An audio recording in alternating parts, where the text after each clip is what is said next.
Então, dando início da aula de hoje, né, segunda semana, na semana passada eu apresentei mais assim os aspectos da disciplina, né?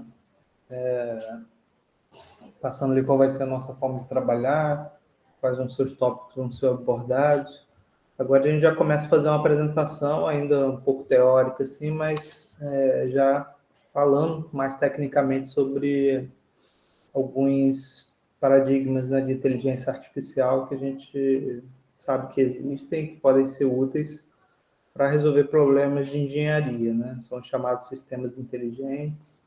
E também é importante a gente entender um pouco do histórico da inteligência artificial, um pouco do histórico das redes neurais artificiais, que é o primeiro paradigma que a gente vai ver assim, mais propriamente, que na primeira metade da disciplina, né? Então, vou iniciar aqui um compartilhamento de tela de uma guia aqui.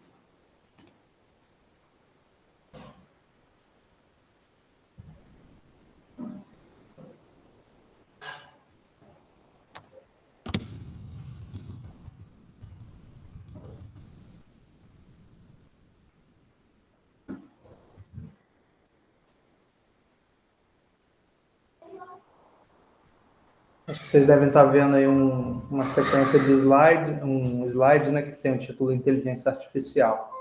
Então, se a gente pudesse definir esse conceito de inteligência artificial, né, com certeza uma forma de fazer isso é reproduzir, né, considerar que, na verdade, a inteligência artificial seria uma tentativa do ser humano, né, em tentar reproduzir em máquina características humanas, né?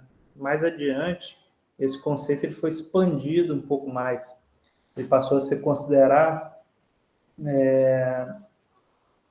não só baseado em características do ser humano, mas características dos seres vivos, características da vida como um todo. Ou seja, os mecanismos que são implementados em máquina são bioinspirados, ou seja, são inspirados na vida. E nesse processo de tentar imitar certos aspectos da vida, né, de criaturas da natureza, a gente tenta ali pegar uma ou outra característica deles e incorporar nos programas de computador. Na maioria das vezes a gente soluciona a questão utilizando software, né? E esse software ele passa a ser um software então bio-inspirado. Pode-se dizer que ele tem ali inteligência artificial e que normalmente ele é utilizado para resolver problemas. No nosso caso aqui especificamente problemas de engenharia.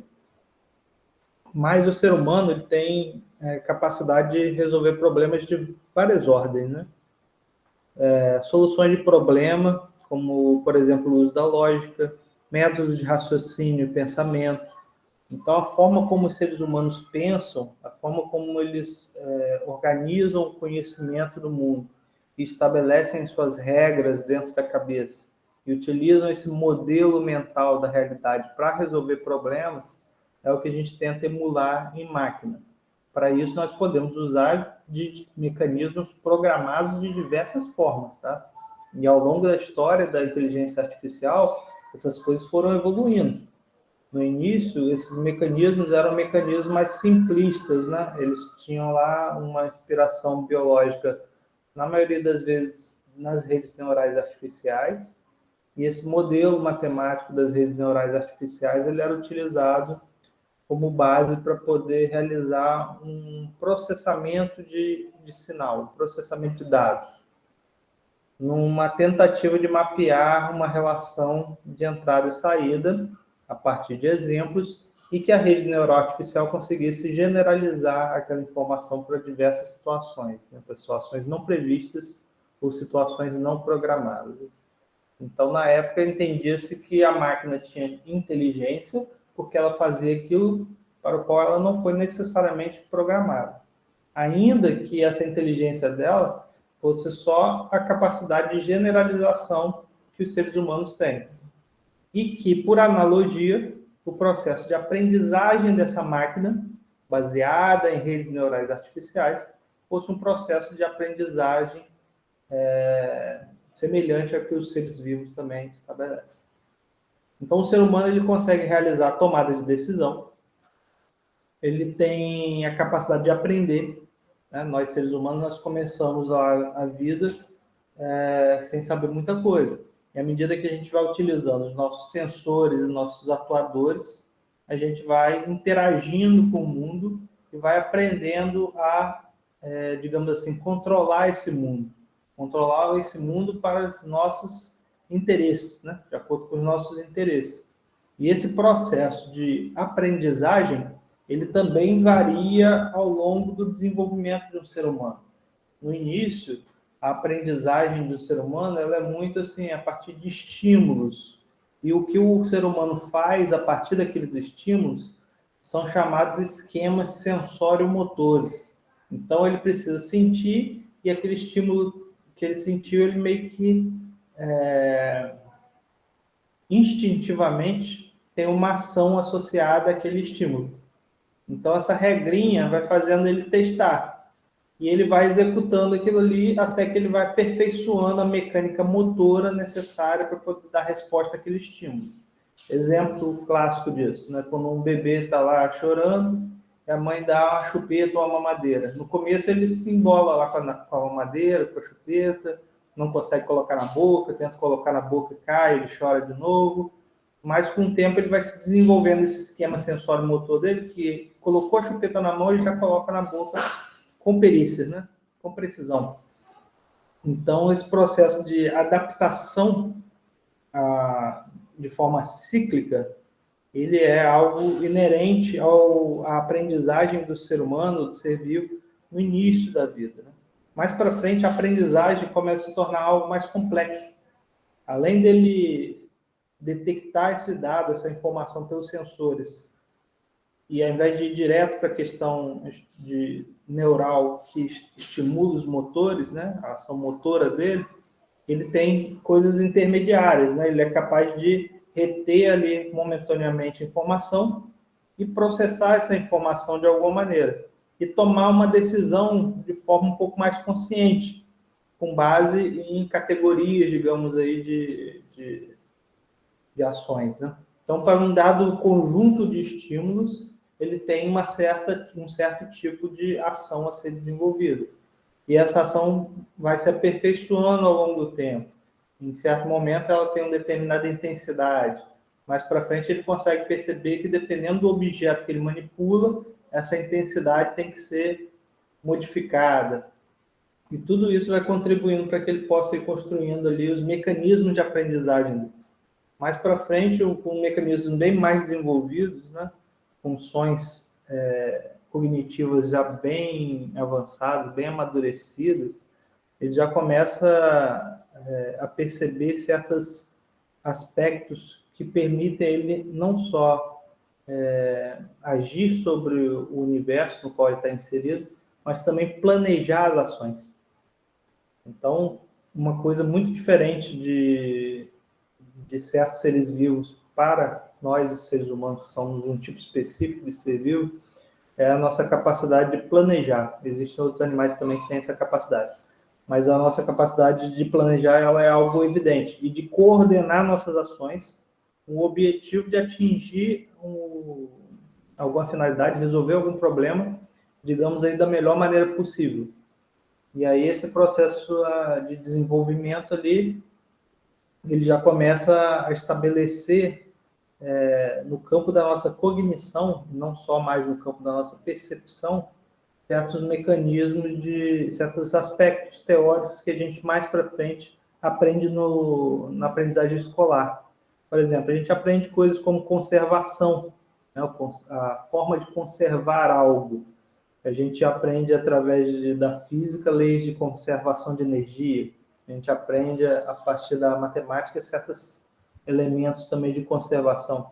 Mas a estrutura cognitiva necessária para compreender essa ideia de conservação, ela surge de forma bem preliminar nos primeiros anos ainda da escolaridade, né? A criança começa a perceber que para ela ir do ponto A para o ponto B, ela anda X passos. Se você questionar ela quantos passos ela precisa dar para voltar do B para o A, ela talvez tenha dúvida. Mas com o passar do tempo ela vai refinando isso e vai compreender que a mesma quantidade de passos que ela dá para chegar do ponto A para o B, ela dá para o B para o A e chega no ponto de onde ela saiu. A questão da conservação também de um barbante, né, realizando uma determinada figura geométrica num plano. Você estrutura aquela figura geométrica ali usando um barbante. Ela sabe que se ela aumentar o barbante para um lado, diminui para o outro.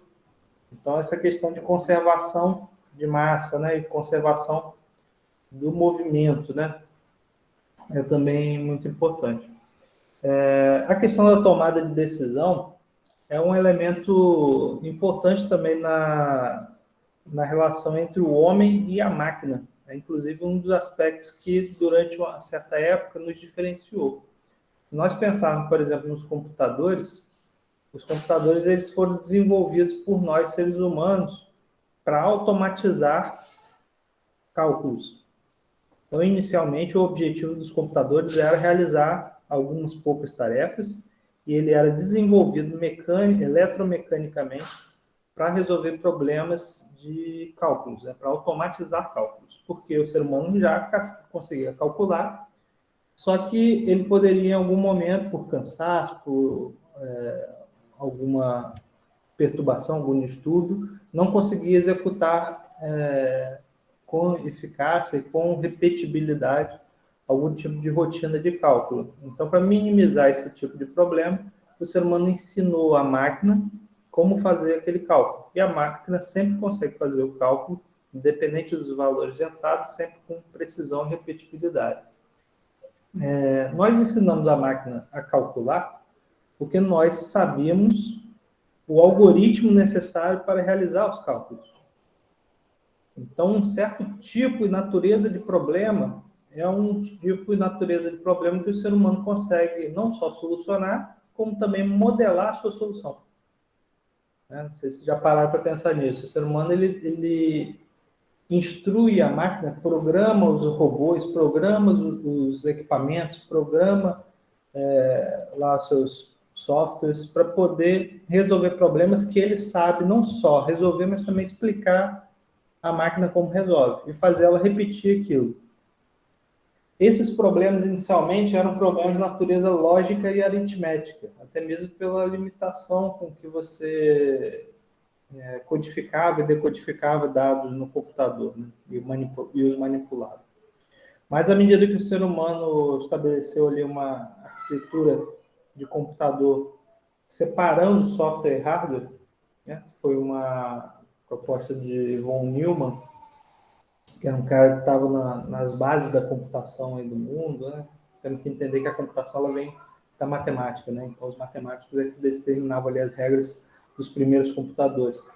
E a forma como o Neumann pensou, ele pensou de uma forma muito moderna, porque antes o computador ele precisava ser reprogramado, ele precisava ser reconfigurado eletromecanicamente. E ele era monotarefa, praticamente monotarefa. Então, se você queria fazer uma outra tarefa com o computador, você tinha que criar um novo circuito para poder resolver aquilo. O processo de codificação e decodificação de dados também, entrada e saída de dados para o computador processar, também era algo que tinha que ser feito pelo humano. Então, quando o Neumann criou a separação entre hardware e software e usou de forma muito mais eficaz a memória, ele começou a programar e armazenar em memória não só os dados que seriam processados pelos circuitos, mas também a forma como esses dados deveriam ser processados, o algoritmo. A estrutura do microprocessador para computadores pessoais, ali na década de 70, os microcomputadores e tal, para chegar naquele ponto ali, demorou muito, porque o ser humano teve que avançar muito em miniaturização de hardware e também capacidade de armazenar microinstrução de maneira permanente em uma memória não volátil, né? Então, você pensar que um chip de computador ele poderia realizar um X possibilidades ali de operações aritméticas e lógicas, né? E isso foi aumentando com o tempo, aumentando, e a performance dos computadores foi ficando cada vez mais rápida. Então, se antes eles só conseguiam resolver problemas de natureza lógica e aritmética bem simples, À medida que você vai inserindo camadas de instrução, e agora não mais elas fixas em hardware, né? Mas camadas de instrução em software, o computador ele começa a usar isso de maneira mais alto nível. Ele começa a subir a linguagem com que a máquina dialoga com o ser humano. Então, a interface entre homem e máquina começa a ficar uma coisa mais suave. Os softwares iniciais, você tinha que criar ali as instruções, além de carregar os dados e tal. Depois, os sistemas operacionais foram evoluindo e você passou a manipular não mais só dados, mas arquivos, né? E depois, nesse processo de manipulação de arquivos, você começou a trabalhar com uma hierarquia de arquivos e softwares desenvolvidos para finalidades específicas, né? E aí o computador saiu de um equipamento que era monotarefa para um equipamento que é multitarefa. Com o passar do tempo, os sistemas operacionais começaram a ter interface homem-máquina mais amigáveis para o ser humano. Aí veio a questão do mouse, a interface gráfica, e em cada movimento de um mouse ou abertura de alguma janela, alguma operação que é realizada numa interface gráfica, existe todo um desmembramento daquela função abstrata de alto nível em microinstruções de baixo nível que vão ser executadas em algum momento pelo processador. E a gente foi avançando e aperfeiçoando isso até um nível muito alto, né? E a história da inteligência artificial, ela é uma história que ela corre em paralelo com a história da computação. Houve uma época, inclusive, que grandes gênios da computação, como Alan Turing, por exemplo, contribuíam para o desenvolvimento de projetos de inteligência artificial. O Turing, por exemplo, ficou famoso por um teste de Turing relacionado à inteligência artificial. O que esse teste fazia? Ele verificava se uma máquina interagindo com humanos conseguisse passar por um humano. Então, se ela conseguisse, em um teste de perguntas cego lá, confundir o humano a ponto de ele não saber identificar com quem ele estava fazendo a interlocução, se era com o humano ou com a máquina, ele dizia que esse computador que estava fazendo esse trabalho aí de diálogo, ele tinha inteligência artificial. Mas temos que entender também que isso era uma época onde a inteligência artificial estava tendo suas bases lançadas, né? Ali década de 40, 50, então a coisa ainda era muito incipiente, né? Era muito com os matemáticos. E o computador era praticamente assim, eletromecânico. Então, a inteligência artificial era algo assim muito mais abstrato do que realmente de sucesso prático. Que outros aspectos da capacidade humana que a inteligência artificial trabalha? A questão da percepção e da visão. A visão é uma parte importantíssima das características de seres vivos, né? A gente pensa assim, é só um sensor, é só uma entrada de dados. Mas não. Além do sensor, todo um processo é feito pelo cérebro para poder processar a imagem. E esse processamento de imagem, para poder você ter visão, ter uma representação útil, né, no seu cérebro da realidade com que os seus sensores dos olhos estão acessando, algo que demanda muito, digamos, esforço computacional do nosso cérebro. E as máquinas estão sendo desenvolvidas para ter esse tipo de visão também. No passado era com conjuntos de sensores, hoje em dia já se tem com câmera, né, digital. Então a informação digitalizada das imagens que entra pela lente da câmera, ela é processada e ela é transformada num padrão que pode ser processado dentro de uma rede neural artificial ou algum outro tipo de recurso para poder permitir que o computador enxergue, entre aspas, né, da mesma forma como nós, seres vivos, enxergamos. Então, os robôs que estão em missões espaciais, por exemplo, têm que ter a capacidade de fazer processamento de imagem e agir em função dessa imagem processada, sem precisar enviar esse sinal aqui para a Terra para ser processado, porque não daria tempo dele mandar o sinal para a Terra para que fosse processado nos computadores aqui e voltasse para um comando no atuador lá do robô. O que aconteceu? O robô ia acabar caindo num precipício, enfrentando um buraco, entrando numa zona escura, Ele precisa de energia solar para poder funcionar eletricamente. Então, uma série de problemas poderiam acontecer. Então, os pesquisadores da área aeroespacial tiveram que avançar muito nessa parte de visão computacional. Né? Isso é até uma área de pesquisa aí no campo da robótica. Então, detectar, ver e aprender são coisas que o ser humano faz e que as máquinas também podem fazer, lógico, artificialmente. Né? Compreensão de linguagem. Isso é um aspecto muito típico também, né? O ser vivo, e o ser humano com certeza é o ser vivo que melhor usa isso, tem a capacidade de compreender a linguagem em alto nível. Então, ele utiliza ali de símbolos artificiais que ele estabelece cognitivamente para poder padronizar o diálogo entre indivíduos da mesma espécie, que somos nós. Fazer a máquina compreender o que um humano compreende é uma área de processamento de linguagem natural, né? Uma área de pesquisa, porque você precisa trabalhar com níveis mais elevados de programação e precisa ali trabalhar com alguma coisa em termos de instruções que não foram programadas, porque seria uma infinidade de combinações possíveis para poder o computador ter que lidar com isso de maneira totalmente programada, né? Então, os códigos computacionais iam ter que ser praticamente infinitos. Ia ter que ter muitos programadores para montar isso. Então, o que se faz? Estabelece algumas regras e existe uma espécie de interpolação dessas regras. Hoje em dia, a gente tem coisas como esses acessórios aí de grandes players do mercado, né? Por exemplo, a Amazon tem a Alexa, o Google tem lá um equipamento, e você fala com esse equipamento, ele entende o que você fala e cai numa caixa de regras dele. No início, né, essa informação tem lá um certo conjunto de regras, e ele dispara uma mesma ação para cada situação prevista. Se for uma situação de entrada muito longe do que ela está acostumada, ela não vai te dar resultado nenhum. Mas, com o passar do tempo, ela vai aperfeiçoando isso, vai compreendendo que coisas próximas que você fala podem ser realizadas a mesma ação. Então, digamos que ela tem a capacidade de generalizar bem para a entrada, né? E ela trabalha com um certo conjunto de ações pré-definidos. Mas mesmo essas ações pré-definidas, em termos de Amazon e Alexa, aí já são rotinas altamente complexas, assim, com várias etapas. E a gente, quando faz esse tipo de processamento de linguagem natural, além disso, rodando ali, deve haver um tipo de algoritmo de aprendizagem por reforço, que vai automaticamente atualizando as regras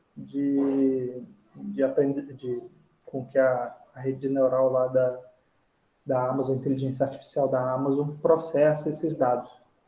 Então, ela tem uma base de dados, essa base de dados está constantemente sendo atualizada, e além disso, as regras de funcionamento que relacionam esses dados também estão sendo constantemente atualizadas, como se fosse uma estrutura de neurônios se adaptando para compreender aquilo e se desenvolver. Eu diria que, à medida que você explora essas duas vertentes, né, processamento de linguagem natural, explora aprendizado por reforço, usando o que hoje em dia o pessoal chama de deep learning, a gente está dando passos adiante num grande temor assim, da humanidade, que é o quê? A revolução das máquinas. Né? As máquinas serem capazes de passar a perna na gente e tomarem o controle do planeta. Por quê? E mais recentemente as pessoas estão utilizando atuadores, né? Conectando esse tipo de inteligência com atuadores. Isso fica mais perigoso ainda. Outro dia eu vi uma coisa num Fantástico, se não me engano, que era um robô cozinheiro. Então o robô ele tinha lá um monte de receitas programadas e ele conseguia também detectar lá e criar receitas. E se eu fico imaginando se essa inteligência artificial começa a ter outros tipos de ideias, né? Com atuadores, né? De poder manipular certas ferramentas aí, pode se tornar uma coisa altamente perigosa. Aí entra a questão ética na inteligência artificial. Tudo aquilo que podemos fazer, nós devemos fazer, é também um ponto de reflexão. Então, tem certas coisas que a gente tem que inserir ali mecanismo de segurança ao longo desse caminho, para que a gente não perca a mão com relação a esse tipo de coisa, porque se existe algo que pode realmente fugir do controle do ser humano, eu diria que uma dessas coisas é lógico, a parte, né, biológica, com certeza nós estamos passando por isso aí, né? Mas eu diria que tem duas coisas que me preocupam muito: a parte de pesquisa nuclear, né, fusão nuclear, e inteligência artificial aplicada. Mas, seguindo aqui, um outro aspecto que o ser humano consegue fazer também é tratar emoções e julgamento de valor. Até uma certa época, as máquinas não conseguiam tratar esse tipo de coisa, né? Por quê? Porque os seres humanos, como eu falei antes, eles são bons em ensinar para a máquina aquilo que eles conseguem resolver e explicar como se resolve, com um certo nível de determinismo, né? Não tão aleatoriamente falando, né? Não pode ser um sistema muito estocástico. E as questões de emoções e julgamento de valor são extremamente complicadas de se explicar como resolver. A gente meio que ensina isso para nós mesmos de maneira cultural, né? Certas coisas são passadas culturalmente aqui, ao longo de toda uma vida, né? Com muito esforço, paulatinamente, e ainda assim influenciado pelo livre-arbítrio de cada um. Então, é difícil modelar a resolução de um problema de natureza emocional. Se fosse uma coisa fácil, né, a gente podia pegar, por exemplo, o computador e colocar ele para discutir relacionamento, né? Ao invés de seres humanos ficarem discutindo relacionamento. Mas aí as máquinas, então, elas, com o passar do tempo, os seres humanos começaram a trabalhar programações, linguagem de programação de mais alto nível para tentar tratar certos aspectos ali, ou pelo menos simular em máquinas certos aspectos de natureza emocional. Eu me lembro quando eu estava fazendo doutorado, eu estudei com uma professora da URGS chamada Rosa Vicari, e a pesquisa dela era na área de agentes inteligentes. E ela tinha como objetivo desenvolver agentes inteligentes num sistema de múltiplos agentes, em que esses agentes realizavam em um ambiente virtual de aprendizagem função de colegas virtuais de quem estava ali naquele ambiente. Então, você entrava numa turma, você achava que tinha, sei lá, 20 alunos a turma, na verdade tinha 10 que eram realmente alunos humanos e 10 que eram agentes inteligentes artificiais. E esses alunos, eles ficavam ali colocando problemas, né, trapaças, criando situações de complexidade ali, como se fossem pessoas, né, ruins, e outros faziam mais o papel do amigo bom, né, que seriam os anjos. Então você ficaria batalhando entre anjos e demônios artificiais, pensando que está interagindo com seres humanos. Isso é, obviamente, uma questão de ordem emocional que está sendo emulada em máquina numa situação específica de aprendizagem, mas existem muitas outras possibilidades. Não que essas possibilidades sejam sempre úteis, mas o ser humano está investigando, lógico, o potencial de todas essas coisas, né? Imagine, por exemplo, na nossa área de controle e automação, você tem um controlador de variáveis de processo, que num belo momento ele decide não fazer a função dele de controlar o processo. Não pode acontecer, né? Se isso acontecer, ele vai colocar uma planta industrial toda em perigo, né? Em estado crítico, e uma falha operacional pode acontecer, segurança, vida, perda de dinheiro, uma série de coisas.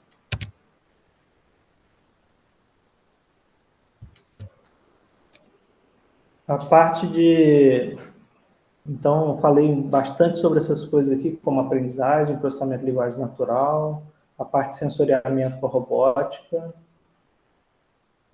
a parte de solução de problemas, que eu falei que o ser humano consegue fazer bem porque modela bem como solucionar problemas de natureza lógica e aritmética, né? Visão também, reconhecimento de imagens, já falei. A parte de base de dados, né, no sentido de otimização de base de dados. Porque se na base de dados eu tiver que ter todas as situações possíveis programadas e armazenadas, eu precisaria ter um espaço muito grande, né? Capacidade de armazenamento muito elevada. Então, para situações analógicas, etc., o que as bases de dados fazem, utilizando um pouco da inteligência artificial, e até a lógica fuzzy pode entrar nisso, é criar categorias, né?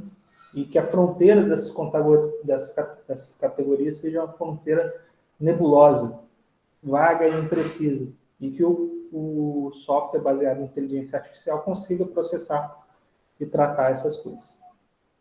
O que são sistemas KBS, né? Sistemas especialistas KBS? KBS é Knowledge Based System.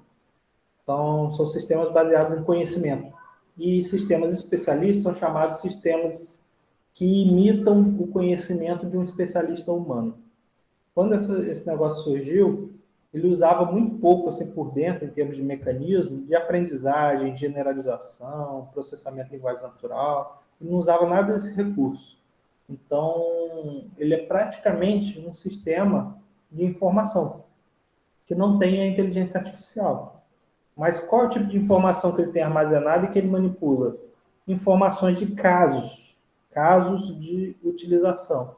Então, por exemplo, se um especialista médico coloca o conhecimento dele numa certa área especializada, por exemplo, análise de olhos, né, um oftalmologista, coloca o conhecimento dele num sistema KBS para isso, quando uma pessoa chegar lá e trouxer os dados de medição lá de acurácia, né, curvatura de olho, profundidade do olho, um monte de coisa, e fornecer isso para o sistema já vai dar um tipo de diagnóstico. Olha, você tem uma miopia de tantos graus, você tem que usar óculos assim, assado. Mas isso é só uma base de regras, relacionando situações de entrada com padrões de saída. Se você não tem uma capacidade de generalização, por exemplo, que é algo que as redes neurais artificiais fornecem para um sistema especialista como esse, quando cair numa situação de configuração de entrada que não foi previamente programada na base de regras do sistema KBS, ele não vai gerar nada na saída, ele não vai saber dar a resposta, porque ele não generaliza. A menos que você, na unha, lá, faça as associações, mas aí você tem que prever uma infinidade de possibilidades de entrada, ou você fusificar essa entrada de dados aqui, fazendo uma codificação em classes, em categorias. Tá? E aí, onde que a gente aplica todo esse tipo de recurso aí da área de pesquisa da IA? Em estratégias de busca, representação do conhecimento, né? Então, a modelagem de conhecimento e utilização de lógica são coisas importantes. Computação simbólica, que é aquela computação mais de alto nível, né? Não de baixo nível. E estratégias de busca são métodos de otimização, né? A gente busca o quê? Busca uma solução ideal para um problema. Ou seja, eu tenho lá uma série de possibilidades de decisão e eu escolho qual é a melhor configuração de solução, né, para essas decisões possível, para atender, para minimizar ou maximizar um determinado critério de performance sujeito a certas restrições. Então, as estratégias de busca são algoritmos que seres humanos inventaram para solucionar problemas de otimização. Alguns desses métodos utilizam a inteligência artificial. Essa parte, por exemplo, de estratégia de busca, é muito comum usar teoria dos grafos, que é ali um tipo de modelo que combina imagem e cálculos matemáticos, né, semelhante às redes neurais artificiais que a gente vai ver. A diferença é que ele tem toda uma base matemática determinística mesmo.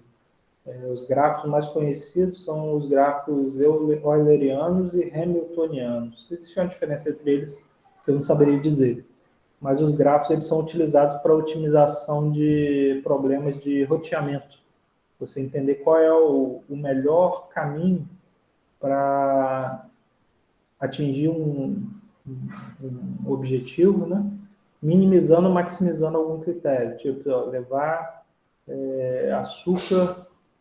cana-de-açúcar das propriedades produtoras até a usina da melhor forma, maximizando ali, garantindo ali uma oferta constante de cana na entrada da usina durante a safra, ou minimizando o gasto, né, o consumo de frete dos caminhões e de gasolina para os caminhões no início da safra e fazendo ele ser maior no final da safra.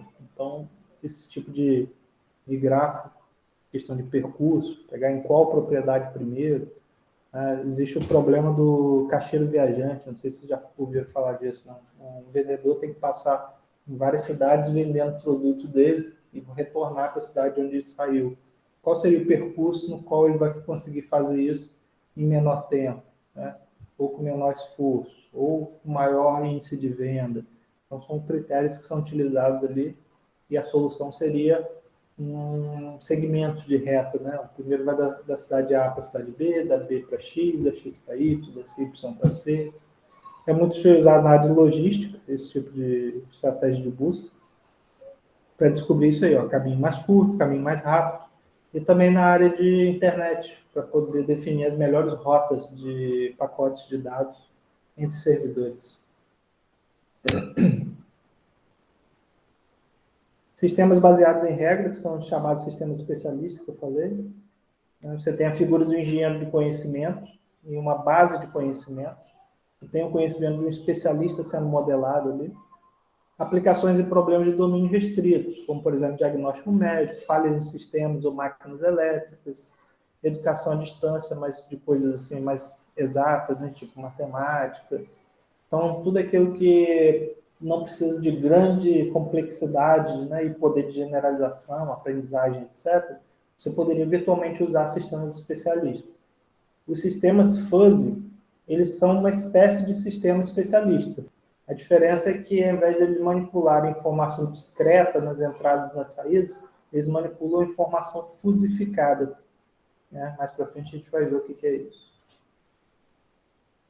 Os agentes inteligentes, que eu mencionei agora há pouco na pesquisa lá da minha professora do doutorado, esses agentes inteligentes, eles são, digamos assim, autômatos, programas de computador autômatos. O que eles têm a capacidade de fazer? Eles sozinhos conseguem processar uma informação, interagir com o ambiente, né?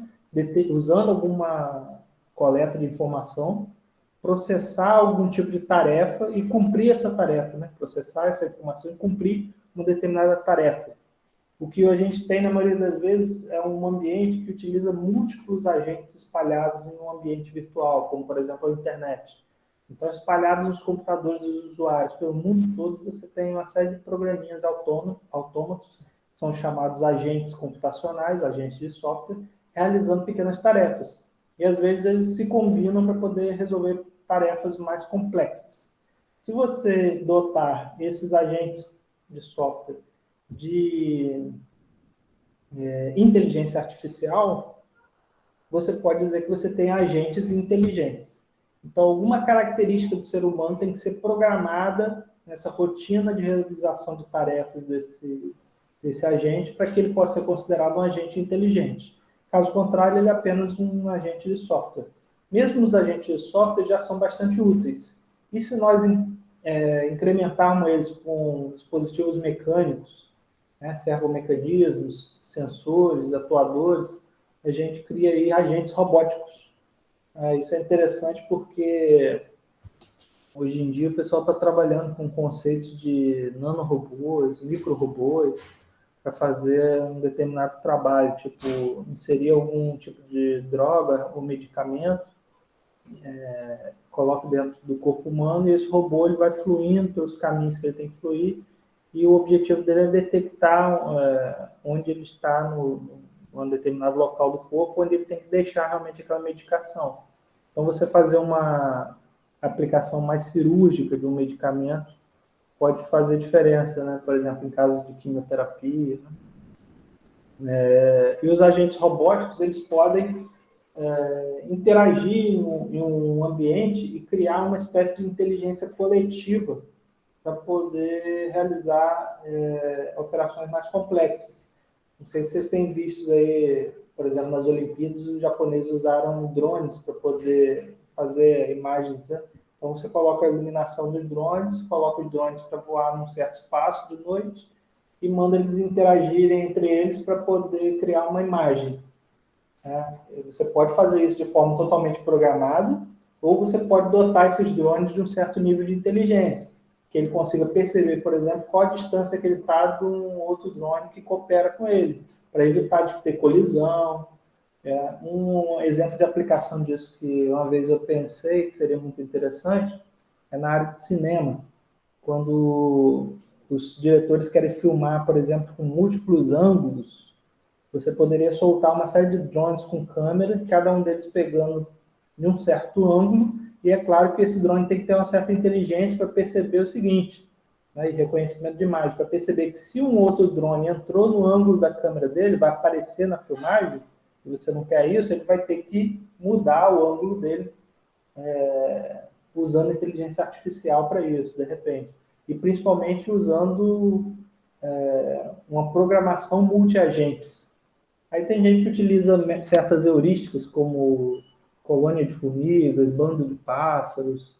São heurísticas bioinspiradas para poder determinar esse movimento ótimo desses agentes robóticos em torno das situações. É uma área de grande pesquisa hoje em dia, é uma área muito interessante, inclusive. Lógica fuzzy. A lógica fuzzy, eu falei um pouco disso na aula passada, é uma lógica de processamento de informação, tá? Pode ser considerada uma lógica de modelagem de conhecimento, e você processa a informação de maneira mais simbólica. Então, nós engenheiros trabalhamos mais com números. O processo de fusificação é você pegar números e transformar ele num rótulo linguístico e num determinado nível de pertinência, e aí esse nível de pertinência também é numérico, para que a partir disso você categorize essa informação real, numérica, em uma informação difusa, uma informação linguística, uma informação simbólica. E essa informação simbólica, por sua vez, vai disparar uma regra, e essa regra tem como consequente, ou seja, a saída da regra, a ação da regra, alguma decisão ou alguma ação que também é nebulosa, que também é complexa, que também é fuzzy, né? Ou seja, não numérica. Só que como você tem que interagir com o mundo real de forma numérica, né? Por exemplo, mexer com um atuador, alguma coisa do tipo, aí você converte ela de fuzzy para real de novo. Então, o sistema fuzzy, normalmente, o que ele faz? Ele pega a informação numérica real, transforma em fuzzy. Processa isso de forma fuzzy, né? De forma simbólica. Depois transforma essa informação de saída simbólica em numérica real e aplica no mundo. E aí você tem a figura de funções de pertinência, variáveis fuzzy, operadores fuzzy, o próprio processo de fusificação, que eu expliquei aqui brevemente. E tem grandes aplicações na área de classificação de padrões, né? Mas principalmente controle. E, inclusive, a área que nos interessa de aplicação da lógica fuzzy são aplicações de controle. Os controladores fuzzy, eles têm diferentes tipos, né, de controladores fuzzy. O controlador fuzzy que a gente vê aqui na disciplina é o mais simples, né, do tipo Mandani, e ele é um controlador baseado em regras, e essas regras, de certa forma, explicitam o conhecimento de um operador humano no processo de controle de alguma variável de processo, de algum processo físico. Então, é como se você estivesse dotando de inteligência artificial um controlador de processo, de variáveis de processo. Os chamados algoritmos genéticos, né? Eu mencionei isso também brevemente na aula passada. Eles fazem parte daquela categoria de pesquisa, né? Chamada estratégias de busca. Então, os seres humanos começaram a desenvolver métodos de otimização. Esses métodos de otimização, eles são métodos matemáticos, mas que são implementados computacionalmente, né? Que são utilizados para resolver problemas de otimização. Quando esse negócio começou, digamos, a ir bem mesmo, foi na época de aplicação bélica, tá? Na guerra, na Segunda Guerra Mundial. E um algoritmo, por exemplo, foi criado por um cara chamado Dantzig, que era o algoritmo simplex. Foi o primeiro, talvez, algoritmo mais tipo cálculo numérico, assim, né? Procedimental, né? Bem estrutura algorítmica mesmo, que resolvia um problema de otimização para variáveis, desde que a relação entre elas fosse linear. Então, ele resolvia problemas lineares. E isso já dava para resolver uma par de problemas aí.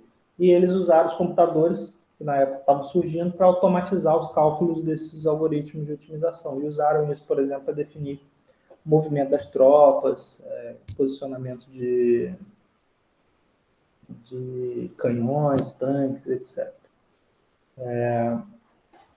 Com o passar do tempo, esses algoritmos matemáticos foram sendo mais desenvolvidos, e começaram a solucionar problemas de natureza também não linear. Lógico que cada um deles tinha uma performance diferente, né? E ali, mais ou menos na década de 70, né, um pesquisador chamado John Holland, ele propôs pela primeira vez um método de otimização que era bioinspirado. Ele era inspirado na teoria da evolução de Charles Darwin e na ideia de codificação genética de Mendel. Então, o que você tinha como solução era um conjunto de zeros e uns, em que essa programação binária para um determinado conjunto de soluções para um problema, ela era definida por esse algoritmo. E essas soluções elas iam sendo transformadas, ou seja, mutadas, e também recombinadas, ou seja, cruzadas, dando origem a novos indivíduos. Então, você tinha os indivíduos pai e mãe, e eles combinavam e davam origem a filhos. Então, uma parte do DNA do pai formava a codificação do filho 1, a parte da codificação da mãe formava outra parte da codificação do filho 1, e a troca disso fazia o filho 2. E esses dois novos indivíduos, que eram diferentes dos indivíduos pais, eles eram aplicados na função de avaliação do problema de otimização, e se desse um bom resultado, se desse um valor objetivo mais próximo do ótimo, né? E aí depende se você está querendo maximizar a função objetivo ou minimizar a função objetivo, esse problema, esse indivíduo, ele tem uma melhor adaptação. Então, o cromossomo deles são propagados para a próxima geração de indivíduos que vai tentar melhorar cada vez mais o valor objetivo nesse processo de avaliação da função fitness. Então, esse processo simula uma espécie de evolução natural. Mas isso é só um algoritmo de computador, é só um programa de computador. Então, o Holland propôs isso em 75, mas não tinha muitos computadores assim, na época, o microcomputador estava surgindo e tal. E aí a academia começou a ter microcomputadores ali na década de 80, caminhando para a década de 90, e começou a usar isso de forma mais prática para ter resultados.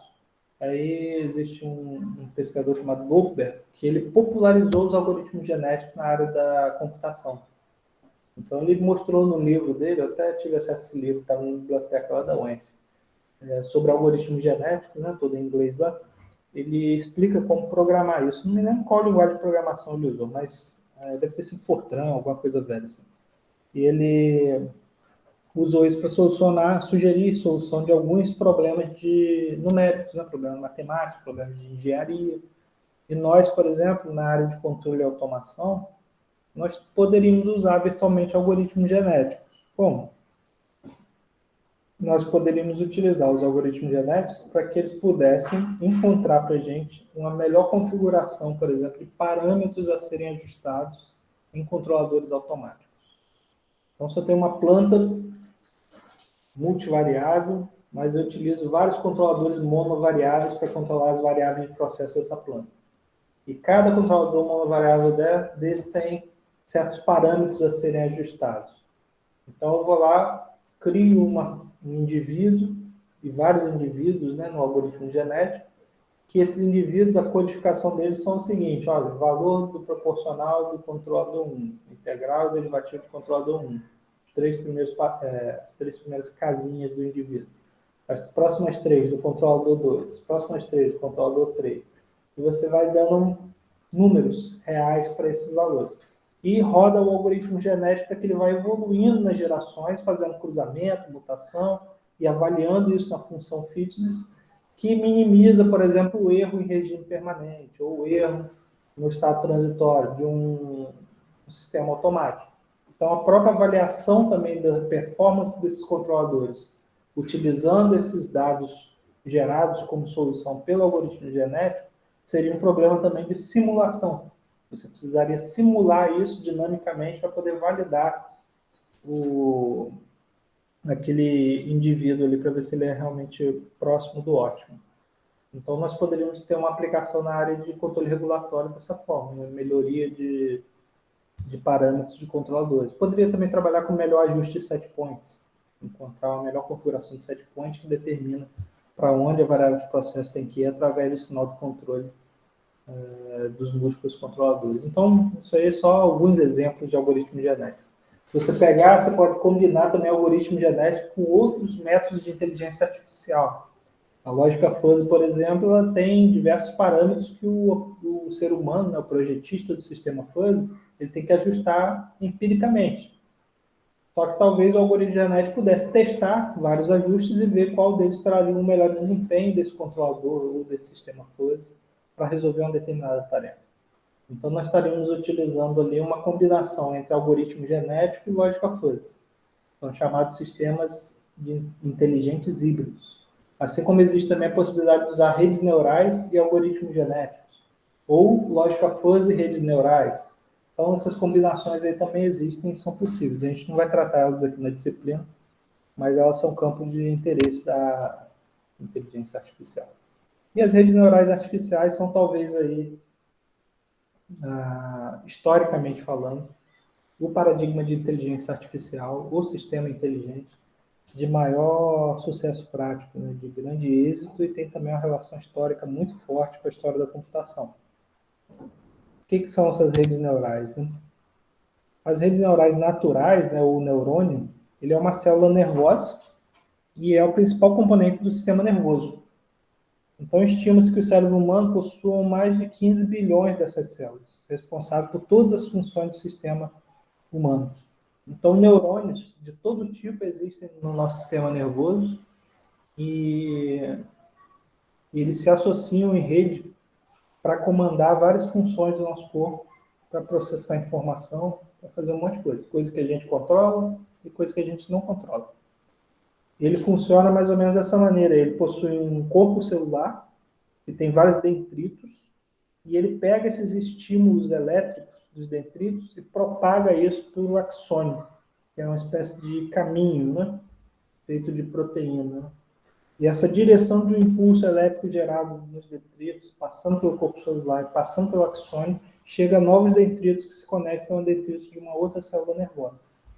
Então, a ideia de que existe um tipo de ativação celular no neurônio a partir de estímulos elétricos, e se um determinado limiar é alcançado, esse sinal é propagado adiante, caso contrário, ele não é propagado adiante, é a ideia e o funcionamento bem básico de um neurônio físico, um neurônio físico, não, um neurônio biológico, que inspirou o funcionamento dos primeiros neurônios artificiais.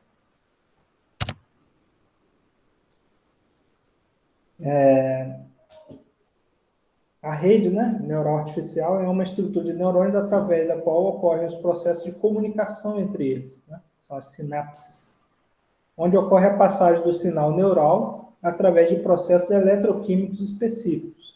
Isso graças a certas características particulares da sua constituição. Nós temos que entender que isso é elétrico, mas na verdade é eletroquímico, né? Então, o nosso cérebro humano ele gera, né, energia elétrica, com certeza, diferença de potencial.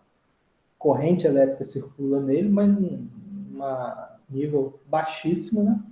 E gerado por variações, digamos assim, da química do nosso cérebro. É isso que faz com que um estímulo elétrico seja gerado e propagado. Cadeias proteicas, né, formam o neurônio. E aí, variações dessas cadeias proteicas provocam esse estímulo, que são as sinapses que vão circulando ali pelos neurônios. O primeiro modelo de neurônio artificial, ele foi proposto ali, tem diferentes referências, dizem anos próximos, assim, mas vamos colocar em 1943, né, no meio da Segunda Guerra, por dois pesquisadores, né, um fisiologista e um matemático, né, Warren McCulloch e Walter Pitts. Esses caras desenvolveram o primeiro neurônio que ficou conhecido como neurônio MP, ou neurônio de McCulloch e Pitts. E esse neurônio ele possuía seguintes termos, né, seguintes elementos na sua constituição. Ele tinha entradas, representadas aí pelos índices x1 e x2, as variáveis, né, x1 e x2. E essas entradas elas eram combinadas numa junção somadora.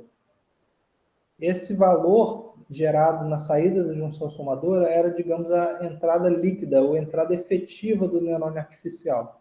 Ele era argumento de entrada da função de ativação do neurônio. O que é a função de ativação do neurônio? É a regrinha que determina o comportamento matemático daquela unidade de processamento de sinal ali. Então, essa função matemática pegava esse argumento U, que tinha sido gerado da função da combinação das entradas, aplicava na função e gerava uma saída Y. E essa saída Y era propagada adiante.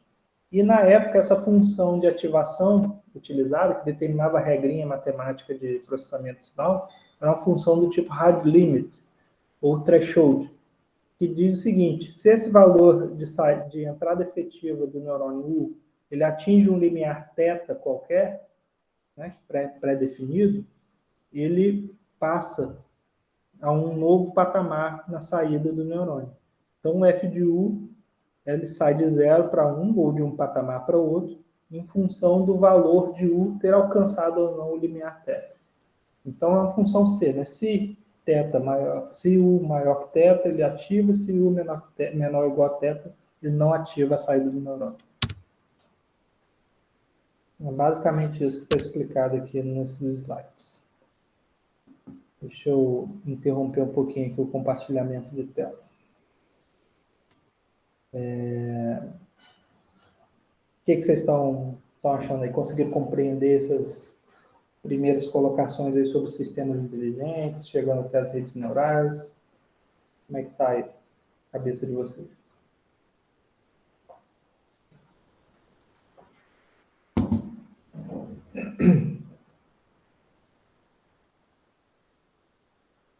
Tem alguém aí, pessoal?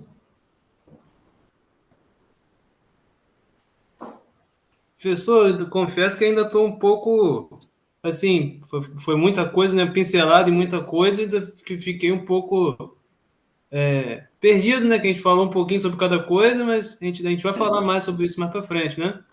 Sim, sim. Aí a gente vai começar assim, a particularizar, né? Esse momento 5 aqui de hoje, eu planejei ele para que ele fosse assim, falar um pouco mais sobre os sistemas inteligentes que existem e falar um pouco de inteligência artificial para vocês, né? Porque a inteligência artificial é um negócio que ninguém é obrigado a saber, né? É um conceito complexo que a gente traz. E ele tem uma série de informações mesmo. Ele é assim, um tema, historicamente falando, ele é bem denso. E ele tem muitas áreas de pesquisa de inteligência artificial. Então seria assim, muito difícil a gente conseguir aprofundar em todas elas. Mas eu tentei dar tipo assim, um panorama bem geral sobre essas técnicas, tentei conectar essas técnicas com situações de aplicação, né? Tentei dar exemplos para tentar ir formando a mente de vocês com relação a quais sistemas nós vamos poder utilizar em controle de automação e para a gente entender o que vem antes das redes neurais artificiais, né? Nesse finalzinho aqui eu falei para vocês sobre redes neurais artificiais, falei do neurônio biológico e falei do primeiro neurônio artificial que foi criado. Eu não quero falar mais sobre isso hoje, a gente deixa mais isso para a próxima aula, onde a gente vai começar já a falar de certos termos e conceitos relacionados a redes neurais, mecanismo de aprendizagem, algoritmo de treinamento, e a gente vai ver a matemática e a computação da coisa, digamos, a partir da próxima aula. Então, na próxima aula, a gente vai propriamente entrar no assunto das redes neurais artificiais. Mas era importante falar sobre tudo isso aqui relacionado à inteligência artificial e relacionado a sistemas inteligentes, para que vocês compreendam de onde vêm essas coisas, né? E compreendam como vocês podem usar os conceitos corretamente também para resolver problemas, né? É uma preocupação que a gente tem muito, né?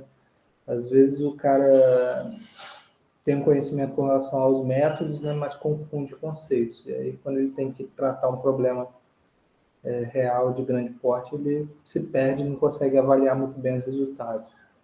Então, a gente vai trabalhando esses conceitos aí durante um tempo e vai evoluindo até entender bem a técnica e começar realmente a colocar a mão na massa e usar a técnica no computador, certo? A gente, né, fala muito, né? Falei direto aqui. Eu entendi que se vocês não me interromperam em nenhum momento é porque vocês estão conseguindo acompanhar aí bem. Eu queria também que em alguns momentos vocês pudessem interagir, parar, comentar. Por exemplo, a gente falou aqui de coisas sobre inteligência artificial. Vocês já ouviram falar desse tema? Já tinham visto coisas relacionadas a isso? A questão do cinema, né? Acaba sendo muito uma porta de entrada, ficção, né? Acaba sendo muito uma porta de entrada com relação a essa parte de inteligência artificial.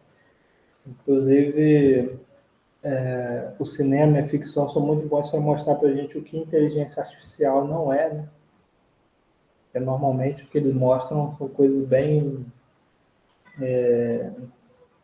pelo menos na época, né, que mostravam, bem difíceis de ser realmente isso, né? Agora até está aproximando um pouco mais, né, o que você tinha no sci-fi com o que a gente começa a ter de realidade. Porque a inteligência artificial demorou muito para ter sucesso prático, e depois que teve sucesso prático, né, ela evoluiu muito como pesquisa, né, área acadêmica.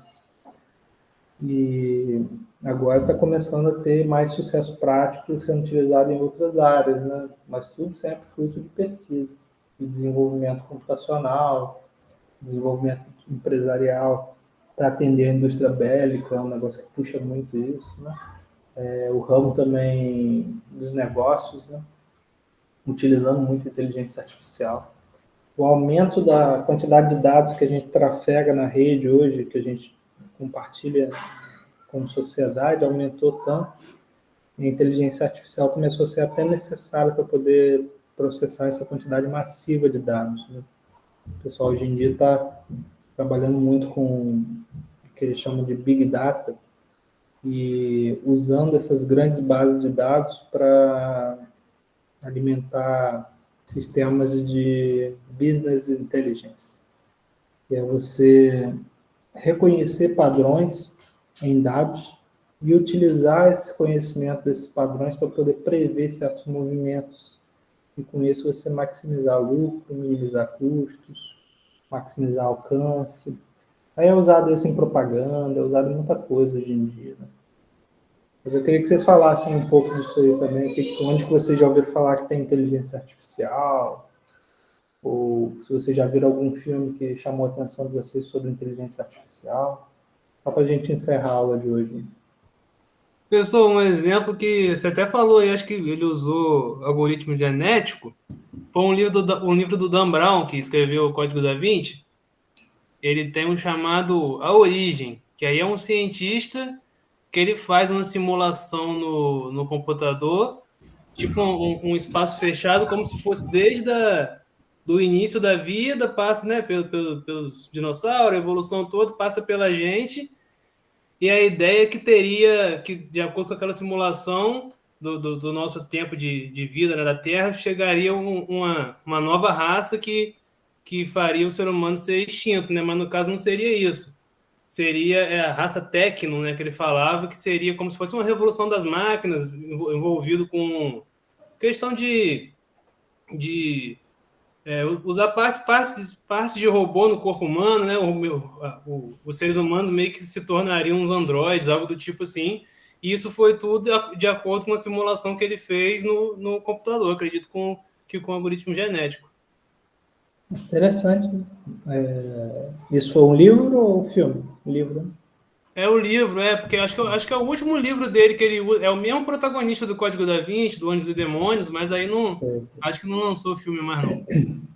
É o Robert Langdon, né? Tem o Dan Brown fez uns livros interessantes que alguns viraram filme. E esse aí eu não conheci, não. Não cheguei a ver esse livro, não. Mas eu cheguei a ler, meio que ler por tabela, assim, o Código da Vinci, né? Os Demônios, e um outro que ele escreveu também chamado Fortaleza Digital. Eu li tudo, meu pai era muito viciado nele, eu li quase todos os livros dele. Mais alguém? Lembra de alguma coisa aí? Eu vi essa parte que você comentou anteriormente sobre os drones sendo feitos para utilização propaganda, formando banners suspensos, né? Então, bem interessante, inclusive no Japão mesmo. Eles estão, se não me engano, planejando na próxima virada de ano, também fazer toda a abertura com drones programados, ao invés de utilizar fogos, essas coisas, utilizar drones para formar no céu. Eu tinha visto alguma notícia falando a respeito. Já vi debates de robôs, inclusive tem um que está sendo o código reestruturado para ser utilizado dentro de uma plataforma descentralizada chamada Cardano. Eu não sei como eles conseguem utilizar a ideia de uma criptomoeda dentro de uma inteligência artificial. Sinceramente, não sei. Mas eu sei que tem sido feita essa associação. E tem um filme também bem legal chamado Transcendence, A Revolução, falando um pouco de inteligência artificial. Tem bastante coisa legal, bastante coisa legal. O cinema de Hollywood sempre usa um pouco de inteligência artificial. Não tem aquele clássico filme do AI, né? Mas é um filme mais assim, drama, né? Do que qualquer coisa. Eles têm um filme muito interessante que eu vi numa certa época chamado Stealth, A Ameaça Fantasma. Era um avião de guerra. Ele tinha uma rede neural artificial lá e ele era conectado à internet. E aí ele levou um raio assim e a rede neural ficou meio doida, assim, ficou presa numa tarefa lá e começou a atacar unidades do exército. Aí tinha um piloto humano muito bom lá, né, que teve a missão de abater esse caça, né, eles vão passando por vários lugares, aí toda uma coisa. Eu achei interessante porque mostrou, assim, digamos, num filme, assim, claramente essa questão da rede neural artificial conectada com a internet, e o núcleo da rede neural artificial tendo sido desenvolvido por um programador, né, tal. Bem interessante. Depois eu vi outros filmes que usavam também esse mesmo conceito, assim, alguns até relacionados à aplicação financeira mesmo, né? Mas esse estilo foi ameaça invisível, ameaça fantasma, ameaça invisível. É muito interessante. Tem um filme que está na minha lista há um tempo, já que eu estou a fim de ver, que tem essa pegada, que é o Ex Machina. É até um pouco antigo. Eu preciso ver, tá na minha lista. Ex Machina eu achei interessante também. A Alicia Vikander, né, ela é uma ciborgue, ela tem lá o criador dela, né, e o cara chamou um programador lá para testar a inteligência artificial, ela consegue enganar os dois e sai fora. Olha os spoilers aí. E de inteligência artificial também eu sei que utiliza em competições de xadrez, por exemplo. Tem até competições que são entre inteligências artificiais, como AlphaZero e tudo mais. Que eles utilizam. Tinha até algumas inteligências artificiais que eram mais caseiras, que eram sites que você entrava e você desafiava essa inteligência artificial. Aí, conforme ele ia enfrentando vários jogadores, ele ia aprimorando por conta própria o estilo de jogo.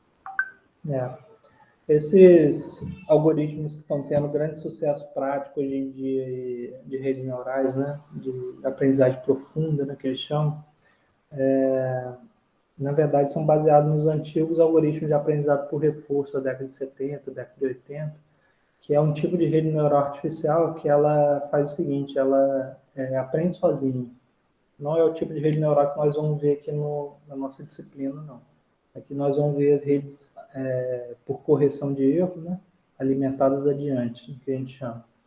Já as redes de aprendizado profundo que são usadas hoje em dia são chamadas redes convolucionais, e elas interagem com o meio da seguinte maneira: elas mandam, como é que é o algoritmo de aprendizado por reforço? Ela manda um sinal e ela vê aquele sinal trouxe quanto para ela de recompensa, digamos assim.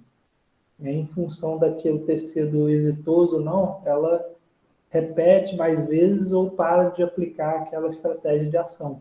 Então, é ação e resposta. E o algoritmo ele fica o tempo todo testando isso e interagindo com o meio. Aí os caras, por exemplo, da DeepMind, se não me engano, uma empresa lá que foi comprada pela Google depois, criaram uma rede neural de aprendizagem profunda, usando algoritmos de aprendizado por reforço, que a rede foi jogando lá, né, X horas, e ela foi aprendendo a jogar todos os jogos e zerando todos os jogos do sistema Atari, né, que era um videogame da década de 80. E hoje em dia, esse mesmo algoritmo da DeepMind lá é usado por grandes empresas aí do ramo aí, que estão usando aprendizagem profunda, né? Se não me engano, o autor de inteligência artificial que aprofundou nessa parte aí, que acabou dando base para esses programas da DeepMind, foi o Marcus Hülter. Então, hoje em dia é considerado aí meio que um papa nessa área. Ele escreveu um livro lá chamado Inteligência Artificial Universal, eu acho. E acabou gerando isso, né? Acabou lançando ali as políticas em termos de algoritmo, que fez com que os programas atingissem ali sucesso prático, né? Usando os recursos de hoje em dia. Porque na década de 80 esses algoritmos já existiam, mas não tinha metade dos recursos que nós temos hoje em termos computacionais, né? Então, você não tinha grandes resultados com isso na época. E a diferença dessa rede de aprendizado por reforço é essa, ela consegue aprender sozinha, testando, e realimentando e testando de novo e aperfeiçoando, diferente das redes que nós vamos ver, que elas têm que ser treinadas, nós temos que treinar elas para elas poderem aprender.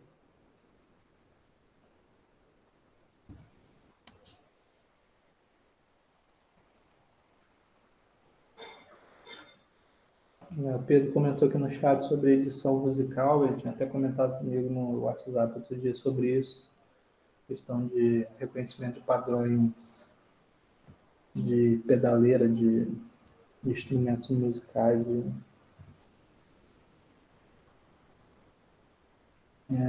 Hoje em dia a gente tem cursos aí na internet que o pessoal anda usando muito para inteligência artificial, aprendizagem profunda, né? E programada em Python. Tem lá as rotinas todas prontas, né? O Python é uma linguagem de programação, inclusive, muito parecida com o MATLAB, assim, no ambiente. Acho que é interpretado e qualquer coisa que você joga nela ali, ela meio que aceita, e o pessoal, né, gosta muito de programar usando métodos prontos já, né? Funções, e ela trabalha bem para esse tipo de coisa, né, para cálculos matemáticos. A galera vai contribuindo, passa a ficar disponível lá no servidor, lá os métodos que são usados, né? Então, a Matchworks, por exemplo, criou o MATLAB na época e contratou um monte de profissionais para criar um monte de funções. Depois, pediu para um monte de gente também colaborar para a criação de novas funções, novos toolbox. O MATLAB foi crescendo, se tornando essa coisa enorme que ele é hoje em dia, né? E o Python é da mesma filosofia, só que eu acho que é uma filosofia meio open source, assim. Eu acho que o pessoal não é pago para fazer essas funções, né? É meio estilo comunidade, assim. Mas eu não conheço muito de Python, nem de aprendizagem por Deep Learning, não. A gente aqui vai usar redes alimentadas adiante, né? Redes multicamadas, né? Alimentadas adiante, treinadas com algoritmo de retropropagação dele, para resolver problemas de ordem mais numérica, assim. Pessoal, acho que está tranquilo por hoje, né? Se alguém tiver mais alguma coisa para falar, aí pode falar. Caso contrário, a gente pode encerrar. E aí eu vou disponibilizar alguns vídeos que são relativos a essa aula de hoje aqui, lá no Moodle. Na semana que vem a gente começa a falar melhor sobre redes neurais. Bom? Show de bola, professor. Boa noite aí. Boa noite. Professor, esses vídeos que você vai deixar lá é o quê? Do YouTube? São links para vídeos do YouTube onde eu falo sobre essas coisas. Eles não estão com áudio, não estão com áudio muito bom não, mas dá para ver, dá para entender. Tranquilo, show de bola então. Valeu aí, professor. Bom fim de semana para vocês, galera. Feriado também, né? Valeu, professor. Valeu, galera. Feriado, né? Até esqueci disso. Até a próxima, pessoal. Até a próxima. Valeu.